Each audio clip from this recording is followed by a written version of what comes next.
The movie is set in a hospital for mentally ill people. In the first shots of the movie, we see that almost the whole building is deserted. In one of the rooms sits a frightened girl, Tammy, who hears someone's ominous footsteps. An unknown person enters the room and takes the patient's life, after which the hospital is plunged back into darkness. During the credits, we see images of witches and people imprisoned in the asylum. The action shifts to North Bend, Oregon, 1966. Kristen runs through the woods and comes across a house and sets fire to the curtains. The heroine watches the fire, and in this form she is discovered by the police. Kristen ends up in the North Bend Psychiatric Hospital. The disoriented heroine is photographed and changed into new clothes. After washing, Kristen is led to her room by a man who introduces himself as Roy. In the elevator, the man advises the girl to follow the rules of the place. With Roy, the girl walks down the busy corridors. However, her room is in another, more deserted wing of the building. From Roy, Kristen is taken away by another employee, Nurse Land. In the break room, the heroine notices 4 girls, and then reads the names on the plates: Sarah, Emily, Tammy. The sister erases the last name from the plaque, and writes Kristen's name on the plaque. The heroine decides to get some rest, having strange dreams about a hospital and a fire. During the night, a blanket falls off Kristen and disappears under the bed, as if someone pulled it off her. Upon waking up, the girl retrieves it from a far corner and sees strange balloons with letters in front of her. In the morning, Kristen wakes up on the floor and meets Dr. Gerald Stringer. Nurse Lund gives the patient pills, but she refuses to take them. Kristen goes into the main room with the other girls. Emily asks the heroine to save them, making ominous noises. Iris steps in for the new girl and tries to be friendly with her. This is ridiculed by Sarah. In the common room, Roy shows up and takes Kristen to the doctor. Dr. Stringer says that the attempted arson may have been about wanting to get rid of memories. When a man offers to work things out together, Kristen refuses and is visibly nervous. She says she doesn't need any help. Discreetly, Kristen steals a nail file from Dr. Stringer's desk. In the evening, Roy gives the girl pills and locks her room. As soon as he leaves, Kristen spits out the medicine and takes out the nail file. With her help, the heroine manages to open the door, and she tries to get out of here. However, when Kristen opens the second door, she is suddenly attacked by Roy and pushes the patient back into the ward. At night, the heroine again sees strange pictures with a girl suspended by her hands. A thunderstorm begins, and footsteps are heard in the corridor again. Waking up, Kristen sees a strange face that is watching her through the bars. In the morning, Roy gives the girl clothes, and she goes to the common room. There, Kristen notices that Zoe is behaving very strangely. The heroine tries to find out what's wrong with her, and Emily replies that she's just a fool, then fights with Sarah. Iris asks the girls to calm down. As they walk, Kristen looks doomishly at the net. Iris approaches her and asks her to pose for a drawing. The heroine agrees and notices a strange couple in the window. Emily tells her that this pair of sad people often comes to see Dr. Stringer. Kristen decides to tell about seeing the girl in the hallway at night, but Iris advises her not to fall for the tricks of her mind.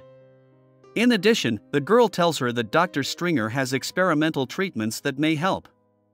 In the evening, Sarah decides to put on some music, after which all the patients start dancing. Kristen is watching their fun at the window with a smile, when suddenly the lights go out. The heroine embraces a frightened Zoe, who whispers bad things in the dark. Kristen herself notices strange shadows and images of the girl from the hallway. The lights come back on, but the fun is gone. The next day, taking advantage of Sister Land's absence, Kristen studies her office and her pills. She is assisted in this by Emily. Suddenly Sarah appears and warns the girls not to pry, especially Kristen. In the evening, the girls share a shower. Suddenly the heroine realizes that she is alone. Turning around, Kristen sees a strange girl who grabs her by the throat with her hands. At the heroine's scream, Nurse Land and the rest of the patients come running. A staff member doesn't believe Kristen's story and injects her with a sedative. Waking up, the girl realizes that she is in a strange room of the hospital. Dr. Stringer decides to administer electroshock therapy. The next day, Emily wakes up a lethargic Kristen. After breakfast, Dr. Stringer decides to do group therapy. The doctor suggests starting a conversation with Emily, who has a red smile painted on her face. The girl asks what happened to Kristen, and Iris tells her that sometimes those who are taken away don't come back, such as Tammy. Dr. Stringer reminds her that you can't discuss those who are no longer there. After therapy, Emily says that she believes Kristen, because she is very strong. The dialogue is interrupted by a happy Iris. The girl informs that she is probably going to the last session with Stringer, after which she will be released from here. Kristen asks how the girl managed to convince the doctor of her recovery. However, Iris replies that she is indeed healed. In the office, Dr. Stringer is sorting through the girl's drawings, one of which shows a strange shadow in the hallway. Iris says it's an old drawing and asks if she can leave since she's recovered. In response, Stringer puts the girl into a trance and asks about her home on the night of September 3, 1958. After the session, the doctor tells the orderly that Iris is sleeping in his office, but no one is there. Meanwhile, the girl wakes up on a chair with her hands tied and does not understand what is happening. When she raises her head, she screams frightened, because she sees the spirit. Iris begs not to be hurt, because she just wants to leave the hospital, but the demon takes her life. Meanwhile, Kristen wakes up in front of the TV in the common room. A crying Zoe asks her where Iris is when Nurse Lund appears in the hallway. She ignores Kristen's question about her friend leaving, and says everyone should go to bed. During the night, the heroine anxiously walks around the ward, despite Roy's orders to get into bed. In her dream, Kristen again sees the girl suspended by her arms, and a strange man appears in front of her. The next morning, the heroine tries in vain to find out where Iris is. In her room, she finds an album, and suspects that something is wrong. Leafing through the portraits, Kristen comes across a portrait of Alice Hudson, and then another one where the girl looks like a bathtub monster. The heroine pulls out the beads she found on the first night from under her mattress. The beads turn out to make a name Alice. At the meeting with Dr. Stringer, Kristen asks about Iris, and also about how many girls have already disappeared in this hospital. The heroine claims that Alice's ghost is here, and other patients have seen it too. Dr. Stringer asks Roy to take Kristen back to her room. Breaking free from the man's hands, the girl goes to the common room and asks about Alice. Sarah calls Kristen crazy, for which the heroine punches the offending woman. Emily reveals that Alice Hudson was one of them, but left. Kristen is determined to get out of the hospital to find out the truth about Iris. Emily wants to go with her, but Zoe warns that Alice won't let them out. At night, Kristen pretends to take the pills again, and after Roy makes his rounds, she decides to take action. The girls leave the room and head to the restroom. There, with the help of Zoe's penny, Kristen unscrews the bolts from the bars and opens the passage. One of the doctors almost notices them, but the heroine moves away in time. During another round, Nurse Lund sees the door open and realizes that the patients have escaped. Hiding from one of the nurses, Kristen and her friend continue to try to break free.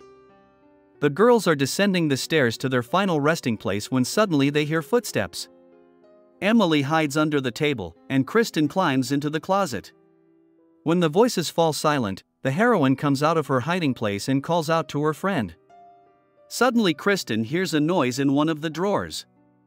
Opening the door, the heroine sees Alice's hand, which scares her a lot.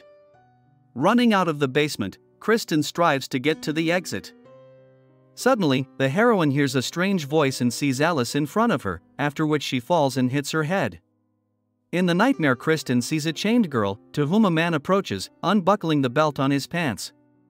In the morning, the heroine wakes up on the floor and sees that Emily has come to see her. Meanwhile, Sarah persistently offers herself to Roy, but he rudely refuses. The girl tries to take out her resentment on the other patients, but Kristen just ignores her, and Emily says that no one loves Sarah, so she is nervous. The upset girl runs out into the hallway, thinking that everyone is just jealous of her, and suddenly sees Alice in the mirror. Sarah panics and hides in the kitchen, while the other patients don't notice anything because of the noise of the TV. The girl decides that everything is fine, but Alice pounces on her from behind.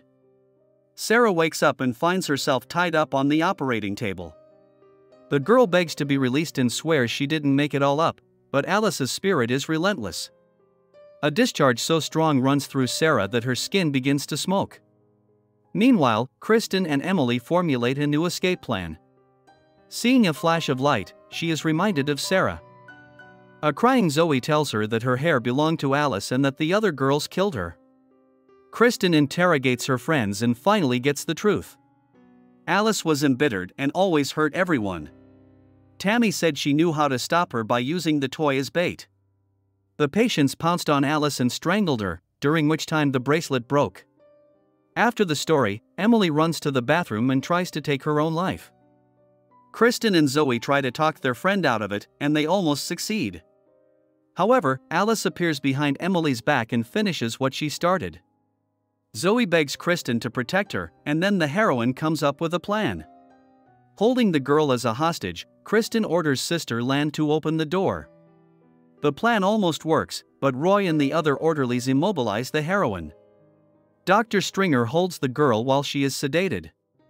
Kristen is left tied up in a room, but she finds a way to free herself. When Nurse Lund comes in to check the room, the heroine stuns her, after which she does the same to Roy, and runs to the exit with Zoe.